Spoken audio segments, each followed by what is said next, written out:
For a variety of reasons, religion, particularly Christianity, did not fare very well in the course of 20th century art, neither in the making of it nor in the scholarly discourse about it. The textbooks of 20th century art history, theory, and criticism, as well as major museum collections, readily testify to the fact that the institutional art world regards Christianity as having made negligible contributions to the fine arts during the 20th century, and unfortunately, that's a judgment I largely agree with. But the reverse is also true. For the most part, the church has little regard for the canon of 20th century art as having made significant contributions to the development and deepening of Christian thought. For most of the last century, the worlds of contemporary art theory and Christian theology developed into distinct cultural configurations that have been remarkably disengaged from each other. In fact, often to the point of mutual unintelligibility.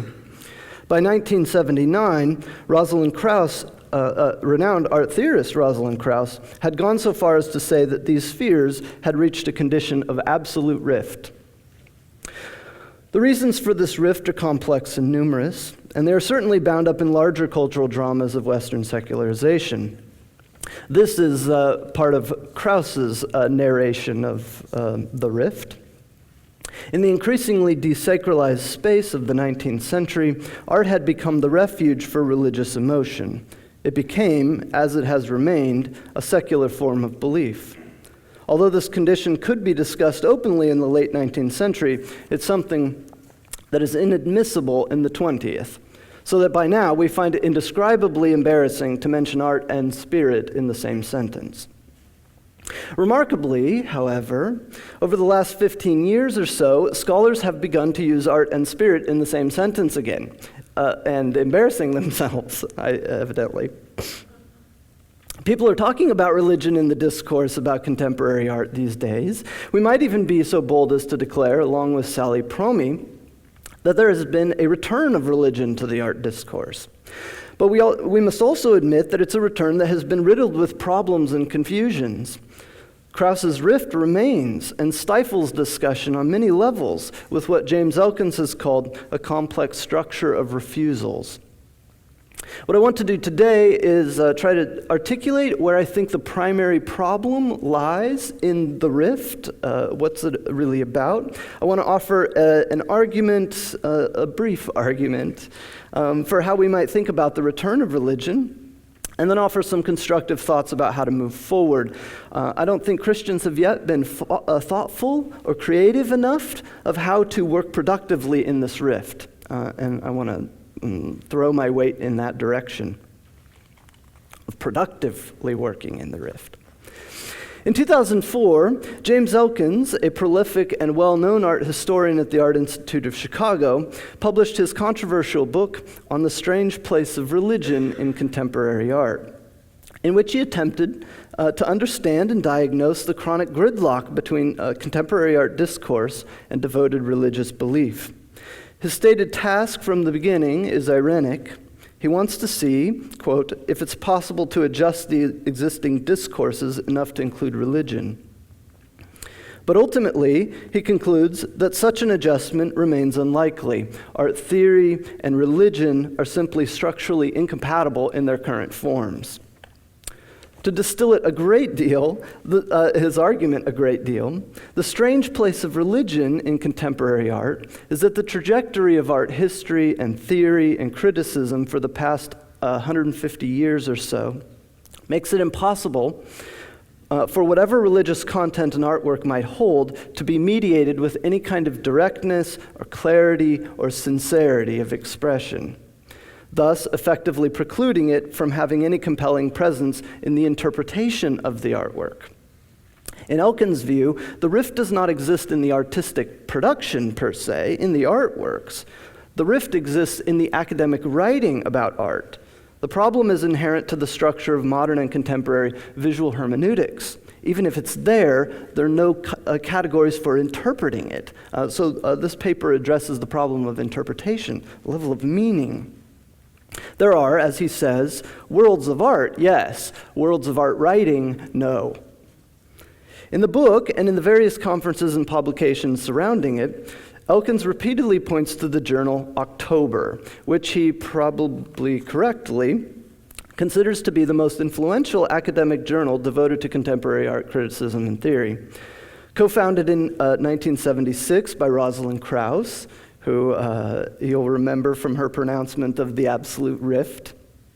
October has been responsible for constructing and developing, perhaps more than any other single publication, the most formidable methodological machinery available in contemporary art theory for the past 4 decades. As Matthew Milliner has quipped, quote, "In the intellectual climate of the art world, it's always October." So what are these critical methods that have so persuasively dominated the world of art writing?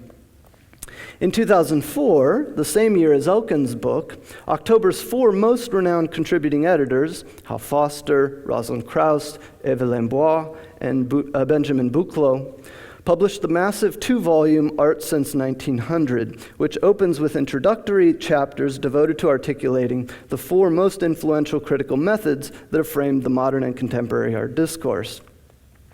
The 4 methods they identify and articulate here are 1, psychoanalysis, 2, Marxian social art history, 3, formalism and structuralism, and 4, post-structuralism and deconstruction. There are, of course, numerous other configurations or mobilizations of these models, feminist criticism, post-colonial criticism, etc. But the implicit argument in Art Since 1900 is that all of these kind of complex mobilizations of these methods are composed from these 4 primary threads. Feminism is sort of an orientation of psychoanalytic criticism or post-structuralist criticism, and so on. So how do these models work? Particularly within the evolution of modernist art. So I'm going to back up a bit, and we'll spend just a little bit of time with Manet. It looks like the title is cut off at the bottom, but that's all right. So what's happening in this painting? What is happening in this painting? What could it possibly be about? As you begin to add it up, it seems that the painting draws extraordinary attention to the conventions of representational painting itself. It's a landscape painting. It's a nude, a still life, even a bather. All of these kind of conventional ways, themes for making a painting, and all set in the context of a linear perspective, atmospheric perspective. It is taking all of the conventions of traditional painting and drawing immense attention to the conventions themselves by mixing them up and putting them in conflict with one another. This is a weird, contradictory, somewhat irrational painting on the face of it in terms of its subject matter. He's blended all these together and caused the whole thing to collapse into a bizarre, self-reflexive painting. The painting seems to be very self-critically, pointing to itself and undermining itself. The way we picture the world is framed and supported by social conventions, pictorial conventions, that when they're working are generally invisible to us. We don't pay attention to them. We just go through the material of the object, the paint on canvas, and see the pictorial structure, the subject matter, and so on. Manet seems to want to make these conventions rather conspicuous, not allowing us to just pass through them, read the subject matter seamlessly, and then contemplate it and move on. Robert Storr puts it this way: modernist art is art, quote, that takes itself as its primary subject. Before modernist art is about anything else, an image, a symbol, the communication of an experience, it is about the logic and structure of the thing that carries meaning, and about how that thing came into being, end quote. As such, the avant-garde art critics who would make most sense of paintings like this do so by reading behind or beneath the pictorial face of the work, to interpret the work as a thing in itself that is participating in various cultural systems. And these 4 hermeneutical methods from Art Since 1900 are the means of accomplishing this kind of reading beneath the work, not taking it at face value. So psychoanalytic would read into a psychoanalytic method would read into this painting as a kind of very much about sublimated desire that is always structuring the way that we look at paintings and construct paintings. And so we have this nude who is addressing you, the viewer. What are you looking at and what for? Right? You are these kind of awkward, creepy guys that are hanging around. A social art history would read the socio-political power structures at work in the ways that we depict the world and others in it. And that ties into this. What role does our construction of paintings of still life and landscape do? What are those about? Why do we make them in that way? What kind of invisible social political structures are supporting that whole thing? And so on and so forth. Structuralism and post-structuralism unpack the power relations inherent in the visual languages of pictorial representation, and so on. And just to kind of quickly, here's a very quick run through 20th century art history. Picasso extends this, throwing into further tension the relationship between pictorial illusion, the image that we pass through and look at, the subject matter, and the flatness of the painted thing that's hanging in a gallery that has been constructed to do certain things in our society for certain social purposes. And he puts them in conflict with each other, emphasizing not only the subject matter, but the flatness of the painting. So he kind of offers an image and then withholds it by the very flatness of the thing. And perhaps casts painting as a kind of brothel that is about sort of an economic exchange for the sake of pleasure and whatever. It's critique. You can't just read the image, you have to read the thing and read it suspiciously from behind and beneath all of the supporting structures. With Pollock, by the time you get to Pollock, there's nothing left to read. There's no subject matter left to read at all. There's no image, there's no pictorial space, no pictorial structure. There is all of the interpretation, rather, must be indirect. You have to read into what does it mean to do this thing in this cultural context and in the context of contemporary art history up to this point, modern art history up to this point. You have to read into the kind of psychological aspects of Pollock, kind of expressing himself or doing so in this way, and so on. There's a total refusal of subject matter, and so all of the reading has to be indirect. With Duchamp, this would extend to institutional critique. If you are looking for some kind of meaning in the subject matter of a urinal that's purchased at a hardware store or whatever kind of store, wherever you purchase a urinal, and placed in a gallery, you're reading it all wrong. The only way to, and this is the whole point of Duchamp's work, is to set this thing out as a total refusal of all of the conventions of art viewing and art making, and instead causing you to question what is the supportive structure that is making this art. And it's the museum, it's the exhibition. Art is a social practice. That's the point of Duchamp. So it's all indirect reading. This would continue through Warhol. You can't read into this work as about being about Marilyn Monroe. This is about the way that we reproduce celebrity images for certain purposes. Warhol picks that up, mimics it, parodies it, and you have to read it indirectly as a parody. You have to read behind the work, so to speak, and so on and so forth. So contemporary art gets incredibly confusing to most people because it totally undermines direct reads of subject matter and pictorial representation. This, by the way, is Michael Asher for his exhibition at the Santa Monica Museum of Art. He took the last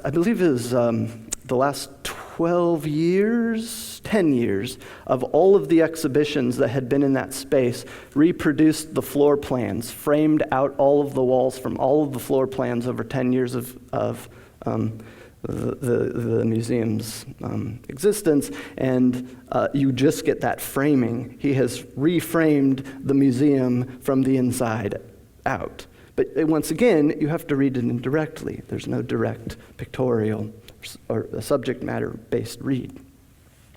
So 3 observations might be made here. First, it's important to note the way that these 4 models work. They each make claims in their own ways on all possible art forms, and in fact, all instances of cultural production and reception, because all human experience is necessarily psychological, social, linguistic, etc. These aren't exhaustive accounts of any art object, but they do claim to account for at least one dimension of any possible art object. The psychoanalytic critic claims that the system of the unconscious is operative in all human endeavors, art not least among them, and as such, any artwork can legitimately be placed on an interpretive horizon, or rather is always already on this horizon, in which the orienting questions and points of reference are aimed at understanding the role of unconscious systems in aesthetic production and reception. Does that make sense? Any art object can be read as psychoanalytic because a human is involved and the human unconscious is always involved. Similarly, the Marxist exegetes the axes of social and economic power running through any human made object, including artworks. The structuralists and post-structuralists interrogate art objects as intrinsically linguistic, and so on. Secondly, one can see how these methods have been extremely well suited to reading modernist art, as we've looked at. They're sharply focused on the cultural situatedness of the art object itself and the ideological forces at play beneath the production and reception of the art, object. Fundamental to each is a radical hermeneutics of suspicion, which suspends appeals to artistic intentions or pictorial composition, and instead attempts to interpret the ideological systems at play behind and beneath the appearances of the work. So to operate in one of these methods is to always be suspicious of what the artwork purports itself to be doing, because it doesn't know what it's doing. There are unconscious systems, economic systems, social, linguistic systems that are operating behind it. So I will kind of encounter all of these works with suspicion as to what they think they're doing. As Johanna Lamoureux has written, there has been no theory of avant-garde without a critical project. All discourses on the avant-garde acknowledge the central role of criticality, even if they do not agree on the object or target of that criticality. The third observation that can be made about these models is that you can see how these would have precisely the effect of precluding serious religious thought from communicating with any kind of directness or specificity. Not only is organized religion too much a part of the very social orders that the avant-garde was constructed to interrogate, but more profoundly, and I take this to be the central point of Elkins' book, religious content is unable to survive the suspicious interpretive operations of avant-garde theory and criticism, which relentlessly reads behind and beneath the subject matter and pictorial composition of an artwork. Subjecting, for example, an image that holds religious subject matter or allegory to a psychoanalytic reading or a Marxist or deconstructive reading will produce disorienting effects for the allegorizer, which can't be counteracted by simply appealing to whatever the artist's intentions are, because intentions, after all, are precisely what are in suspicion or under suspicion. Artwork conceived as a vehicle for religious meaning will find itself interpretively derailed and destabilized before the vehicle even gets going. So this is somewhat of a weak example, just because it's sort of easy to make fun of this image in some ways. just because it reads so thinly. It's a one-liner. But I choose it because this is sort of quintessential Christian art, I suppose, at least American art in the 20th century. This image, as well as Warner Salmon's Head of Christ, which you've all seen on your grandmother's wall, or that was on my grandmother's wall, are the most reproduced Christian images of the 20th century. So we choose it. But you can see how if this work is out there, if a psychoanalytic critic approaches this work, all bets are off. This is about your sublimated desire and issues with your father. And these are somehow about, you could read The Door and this dark heart as being these sublimated desires, and this is a role-playing and a projection of who's rescuing you, and the whole thing would be unraveled. And each of those critical methods would read this suspiciously. Good luck for the religious subject matter to survive that. And savvy religious artists, which, considering Rothko one might be somewhat of a stretch, but savvy religious artists willing to work within these systems of suspicion, generally by appropriating strategies from negative theology or notions of the sublime, make work that never really connotes religious meaning with any kind of clarity or particularity. It's thus unclear how religious content might be able to survive the critical operations of any of these four methods with regard to any religious particularity. We can just get kind of examples of the sublime otherness of God. That tends to survive somewhat through these models, but nothing more particular than that. Religion might be reappearing in contemporary artworks, but until there are compelling critical methods for accounting for it, its appearance will remain problematized, does remain problematized. And so Elkins rightly concludes that the, quote, exclusion of religion from contemporary art is an effect of discourse, which will only change with changes in the sum total of people who give us our best accounts of art. And with that, he leaves the rift wide open, but remarked as an opening that religious critics should regard as working space. And once again, the problem is not simply a lack of religiously potent artwork, but the lack of compelling religiously potent interpretations of artworks. So what might it mean for religion to be returning to the discourse? What does it look like for religion to provide the primary questions, concerns, and points of reference for a critical engagement with contemporary art, and to do so within, or perhaps even as, a critical method in proximity to the prevailing models, these prevailing models? I don't have time for a survey here, so I'm really going to condense the way that religion is showing up in the discourse by choosing probably the most interesting and the most scholarly prominence. You can work that out. In the scholarly world, the most significant return of religion to contemporary art has been through the field of visual cultural studies. Scholars such as Sally Promy, David Morgan, and others are making the case that the available constructions of social art history have been truncated by the exclusion of religion, which must, they argue, be included in any sufficiently thick interpretation of the social operations of art, social functions. These scholars are doing extremely important work, but this work is almost entirely historical and sociological, confining itself to a thoroughgoing methodological naturalism in the reading of the work. The re-inclusion of religion here helpfully expands what can be included in one's evidence base for writing social art history, but it tends to reduce religion to an object for sociological study.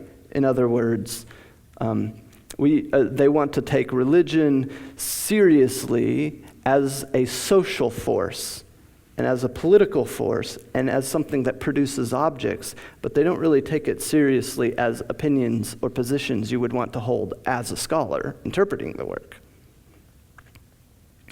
But when we speak of religion returning to contemporary art criticism, does it bring something more with it?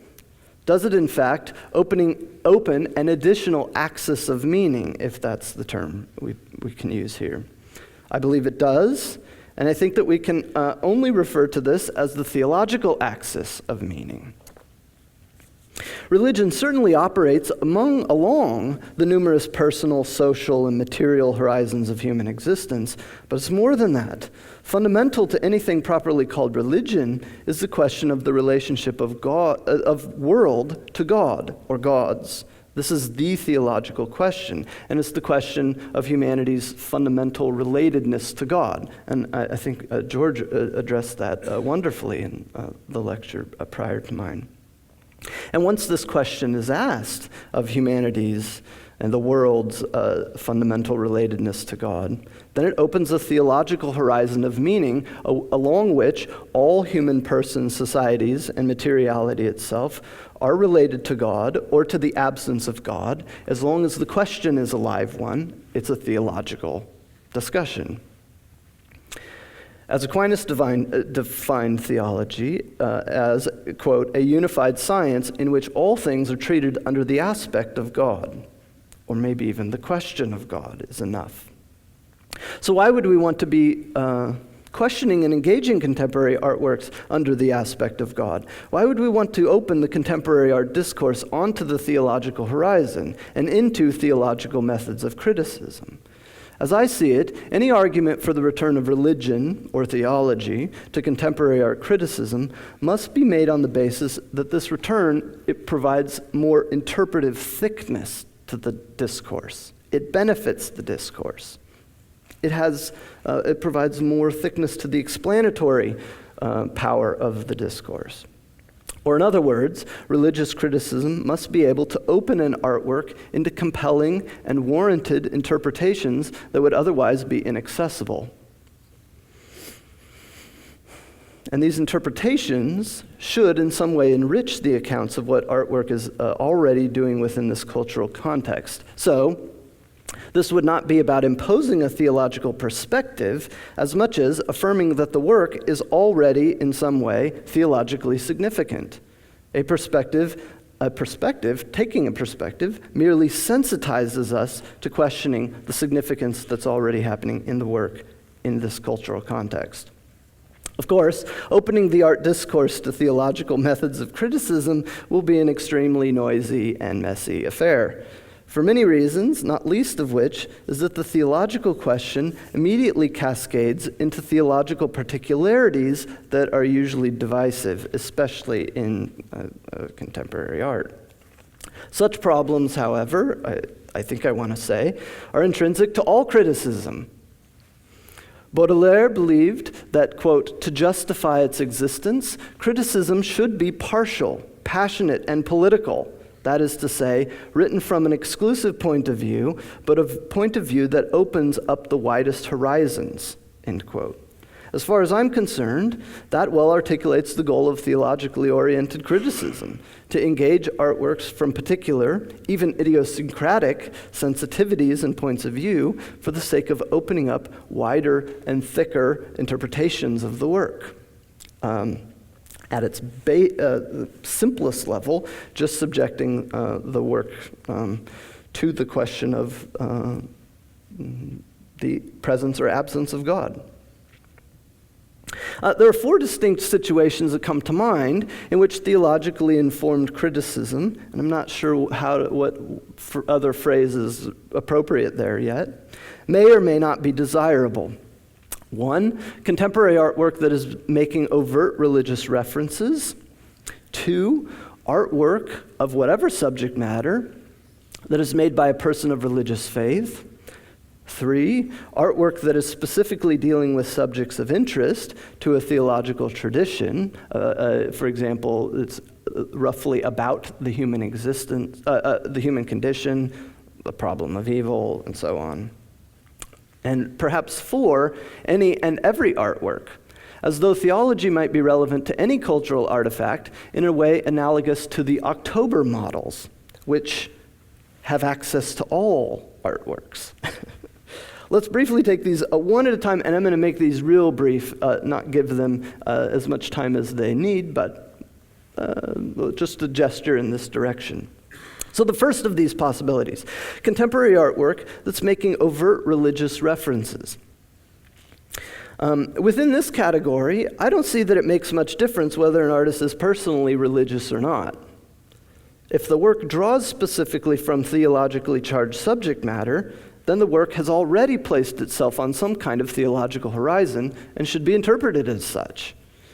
After reading the critical reviews of a 1999 exhibition by Los Angeles-based artist Tim Hawkinson, which included, among other works, this room-sized sculptural installation entitled Pentecost, one critic noticed that the reviews of this work, if they mentioned the title of the work at all, provided no more than a half-sentence explanation of the biblical reference, usually something along the lines of, quote, named for the Bible story, not even biblical, named for the Bible story in which the 12 apostles spoke in tongues. And you generally didn't get, I've read, as far as I'm aware, I've read everything written about this work, and you don't get anything more than about half sentence about the subject matter, based on the title. And the theological substance of the New Testament, going deeper than a half sentence, to which the work refers, was ignored almost entirely. Regarding this kind of critical refusal, James Elkins has remarked rather blithely, quote, "It does seem awkward to be unable to speak about the religious meaning of works that clearly have to do with religion." Yes, indeed, but it's not only awkward, it's poor criticism.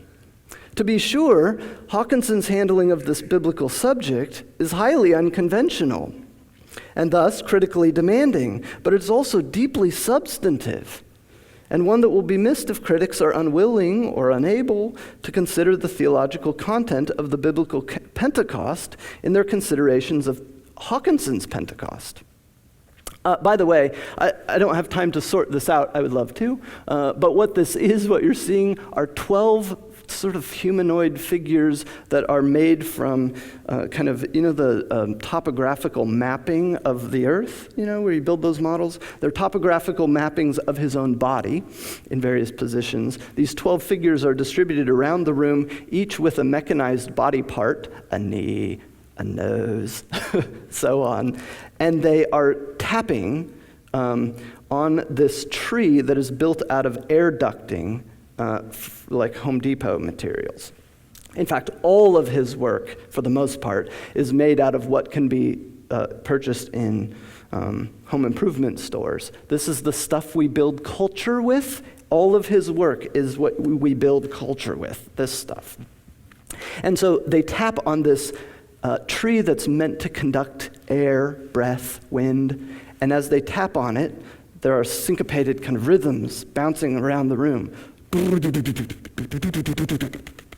through this tree. I think it's a wonderful image of Pentecost, and there's much to be read into it, and no one has done it. I'm working on it. But I'm not going to do it here this morning. Sorry, to withhold, to offer, and to refuse. I'm very postmodern.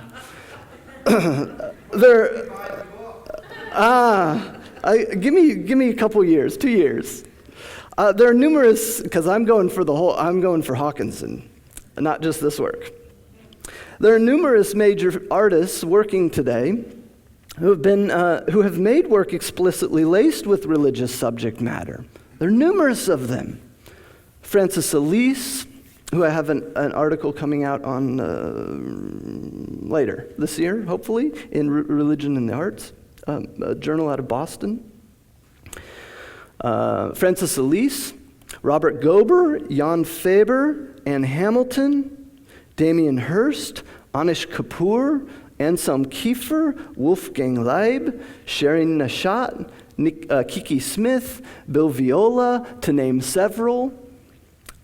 And the absence of theologically informed criticism with regards to these theologically informed artworks results in truncated understandings of the work.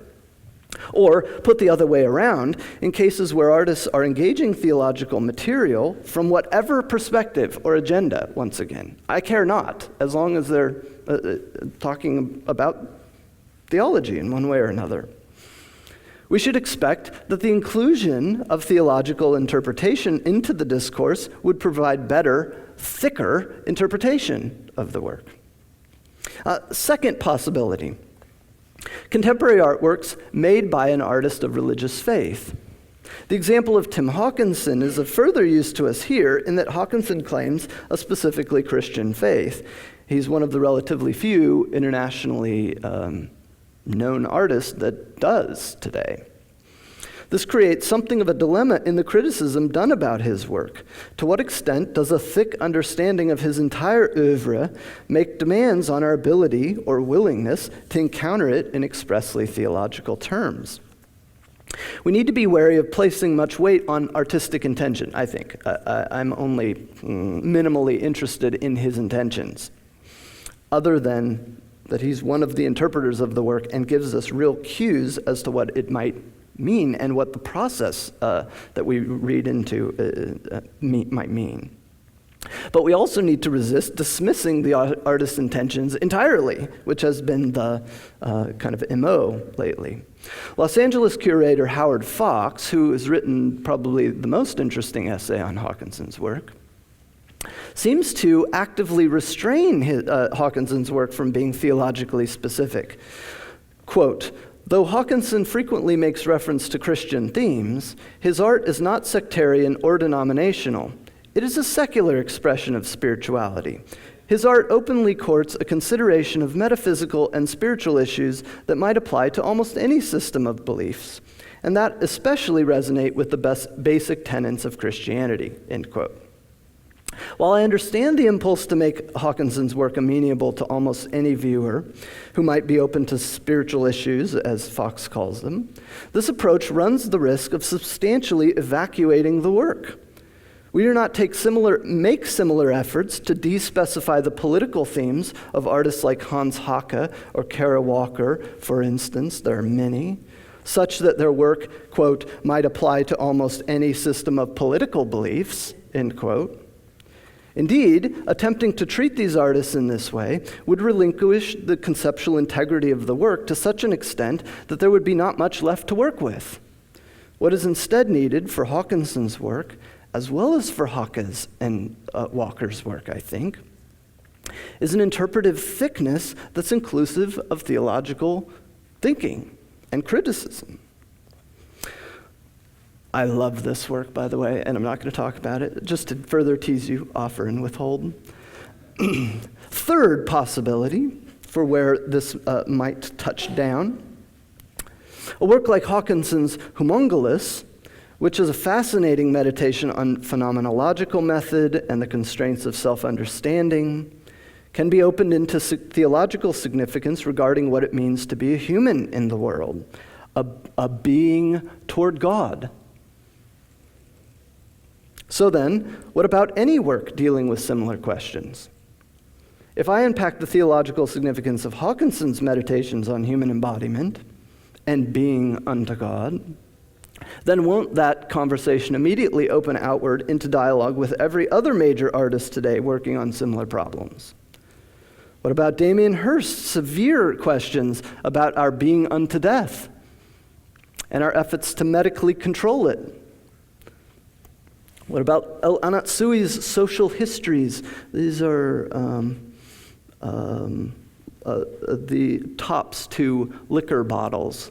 He's a Ghanaian-born artist, and they're tops to liquor bottles, these kind of foil tops, and it sort of unfolds into these were what were traded for slaves often, and you get this quilt of these people.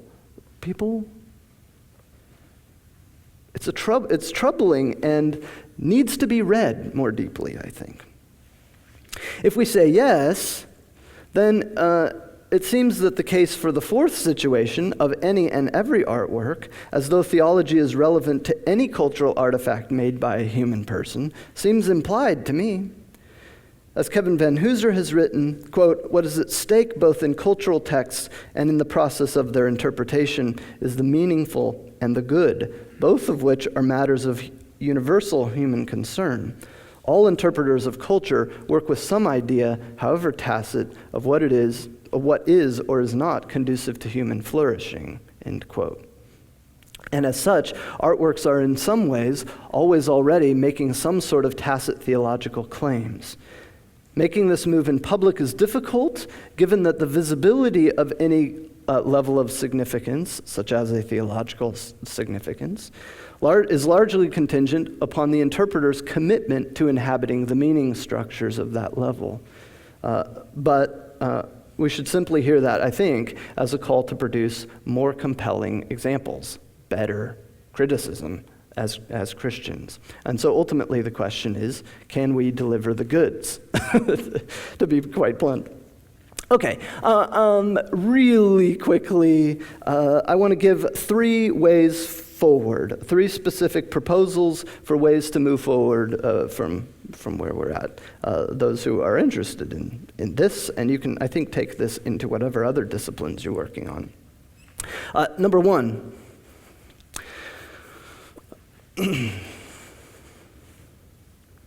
I think we need deeper, more careful engagements with 20th century art history. Far too often, Christians have been dismissive of the elitism and secularity of the world of art writing without ever really understanding the problems and impasses that have plagued the relations between religion and art. This simply isn't helpful. In my view, we should say, along with Matt Milliner, that, quote, Elkins is right to have suggested that serious thinking about art depends on the established art narrative, modern, postmodern, and beyond, and that October has done so much to shape this. And thus, quote, only serious historical and critical reflection can move us toward the possibility that Elkins tantalized us with, which is a change in the sum total of people who give us our best account of art. Milliner, for his part, directly and helpfully engages October, carefully locating both points of commonness and what he calls the destabilizing theological touch points within October and its methods, which are, as he says, a permanent part of the journal's history that Christians should feel willing to engage. He sees October as being laced with theological commitments and claims that we should unpack, sometimes critiquing, sometimes not. And in fact, I think 20th century art history is a field rich for Christian thinking. I actually think it has much to contribute to Christian thinking, as I alluded to at the beginning of the paper. But it stands to be re-narrated in some significant ways, reclaimed, recovered in the theological significance that has been present all along. And there have been some advances in this significantly in the last couple of years. In 2010, 4 art historians started a group called the Association of Scholars of Christianity in the History of Art, in which they are holding conferences and books and whatnot to reevaluate the Christian underpinnings and resonances that are in 20th century art history. Once again, from whatever perspective. They're not denominational. Secondly, and I'll go over these quickly, we need deeper, more careful engagements with the artworks themselves. Along with C.S. Lewis, I affirm that excellent criticism is criticism that enlarges us and enlarges our being. For such enlargement to be possible, we must, as Lewis says, we must not let loose our own subjectivity upon the pictures and make them our vehicles. We must begin by laying aside as completely as we can our preconceptions, interests, and associations even. We must make room for the work, the subject matter of whatever we're reading. The first demand any art makes on us is surrender. Look, listen, receive, get yourself out of the way. There's no good asking yourself first whether the work before you deserves such a surrender. For until you have surrendered, you cannot possibly find out. That is risky, but necessary for good criticism. Good criticism demands genuine and open encounter with the work.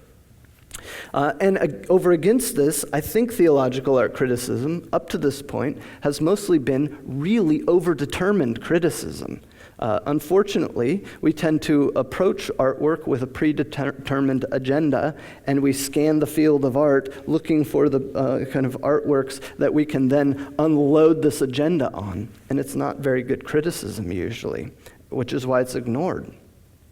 It's not just that the art world is hostile to Christianity, it's that we haven't provided very good criticism and interpretation. That's the problem.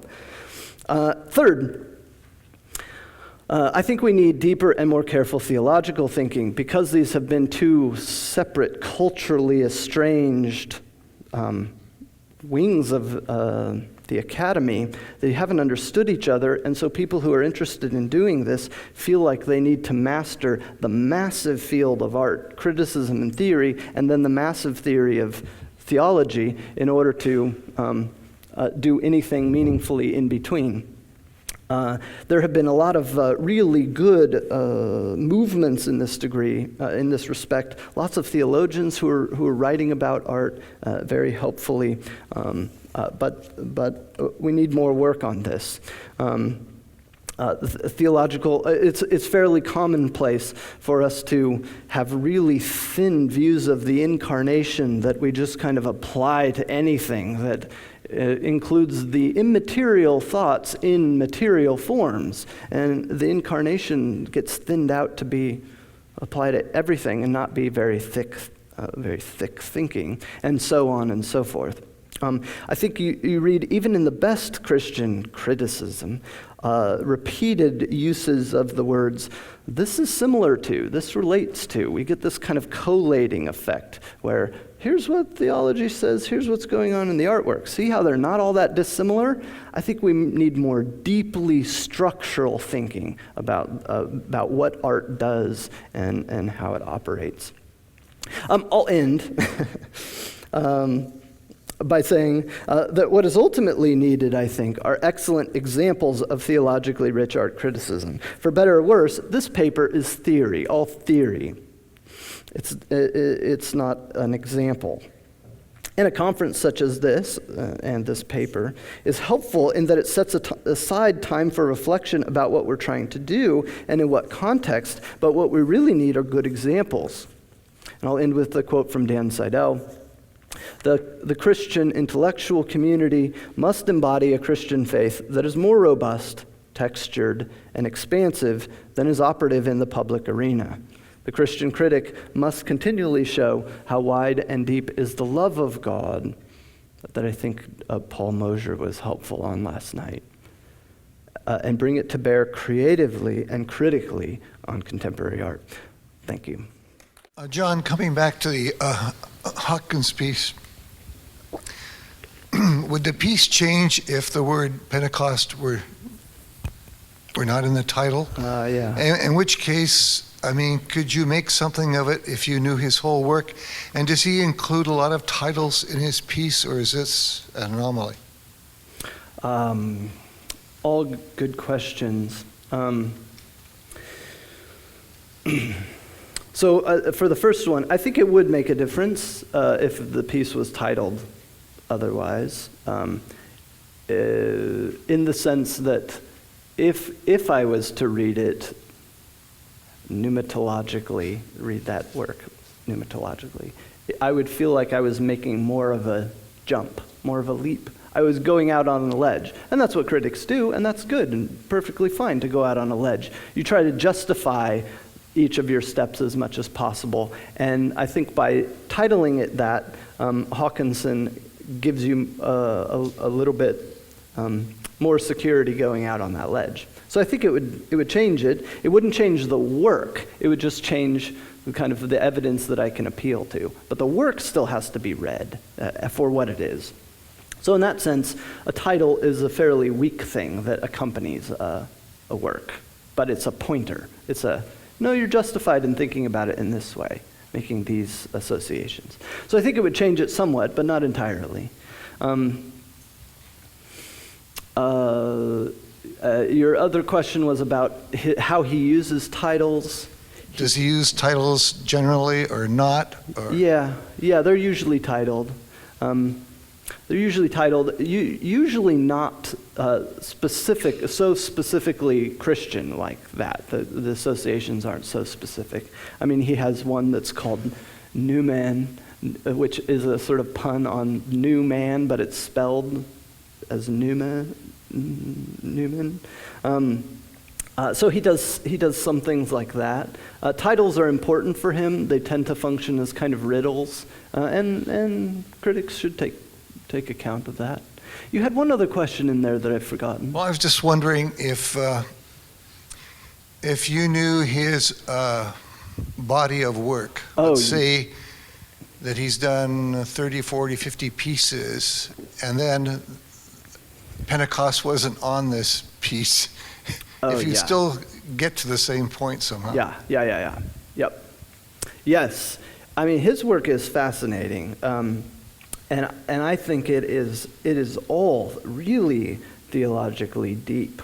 And you could take Pentecost out of his body of work, and I would still have a field day with his work. Because he is just kind of building these networks of artworks that talk to each other, and they're talking about being toward God, I think, as to borrow Bart's phrase. They're talking about being human being. What is it? Human being in a very Bartian sense, really. I don't know how Tim would feel about me kind of associating him with Bart. I don't know. I don't think he'd mind. But I think that kind of sort of existential, the human person, the existential question of the human person in relation to God is what I regard most of his work as about. If I could just draw a relationship to like music, like for example, Beethoven, there's the Fifth Symphony. He just calls it the Fifth Symphony, right? But as people look at his work, they see it as in being involved with the French Revolution and guns going off and everything. Yeah. Though he just calls it the fifth, right? Other people, they put titles on it. Yeah.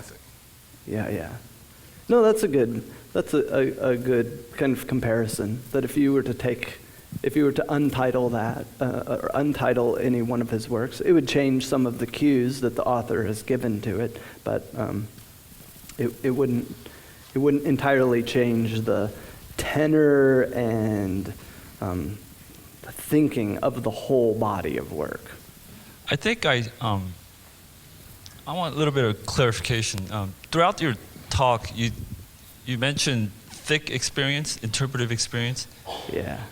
Getting a richer, thicker, as opposed to thinner interpretive experience. And way I thought you were going to go with that is to get a richer interpretive, theological criticism. You got to sort of give a special place to authorial intent, what the artist said. But you wanted to minimize that role. Yeah. And then somehow I think the way it's supposed to work is that the artwork is supposed to itself engender meaning. It's supposed to come out of that. And I'm wondering how that works, because go back to the Pentecost, example. So the artist, when you explained it, that makes sense, and you sort of gave what the artist thought of it, why he did all that thing. So that's his interpretation. But actually, no, that's my interpretation. That's your interpretation, yeah. But I mean, so here's the problem. So somebody else looks at that and says, no, I think I see. It says Pentecost, but I really read this as sort of a animistic origin myth, story where there's a tree here and there's spirits. We come from tree spirits. I mean, so what is it? Yep. If you disengage the author's the artist's intention as having sort of special place, rather than just one opinion among many, what is it about the artwork itself that's going to give you this thick experience? Yep, it's a great question, and I think that when we have disagreements about interpretation,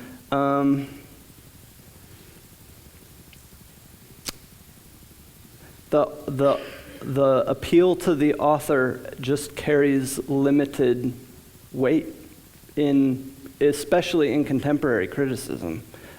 Because there's a general consensus that the author knows much about the process and some of the conscious decisions that were made, but he or she might not understand what the work means. And so if we have differences in interpretation, we argue by appealing to evidence in the work. So if you think it's animistic, make your case. What do you appeal to? Appealing to the author is fairly limited, because I would just say, well, I think he's wrong. I think he misunderstands it. If you put these materials in that form, in this cultural context, it means this. And that's how we make the argument. And the author or the artist is part of the handling of the materials in this cultural context and the making of this form, but doesn't have a final say over what that means in this cultural context. And I think in art, I'm an art professor here, so I teach studio classes, and being an art professor will teach you how little artists understand what they're doing, usually. My students make incredibly meaningful work, and they just are not the masters of what it means. And we're all familiar with this. Words come out of your mouth. I didn't mean that. Well, that's what you said. And if you say that in this context, I don't care what you meant so much. That we have certain words in our context that if you use them, whatever you mean by them, they carry meaning that surpasses your intention, because you didn't construct the language. You didn't construct the culture, and it's the culture that holds the meanings. It's the English language, the system of it, by which we make sense of what words mean. And you didn't create that system. You play within it. You try to be intentional and be careful about the way that you handle these things you've received, but you don't have ultimate control over them. So I think the artist's intention is important, and I'm certainly interested in what Hawkinson says about his work. But really, he says fairly little. He doesn't want to talk about them because he thinks they're more meaningful than how he thinks about them. I'm sorry. I know that gets us into all sorts of deep water here, but we'll leave it at that. Biola University offers a variety of biblically centered degree programs, ranging from business to ministry to the arts and sciences. Visit biola.edu to find out how Biola could make a difference in your life.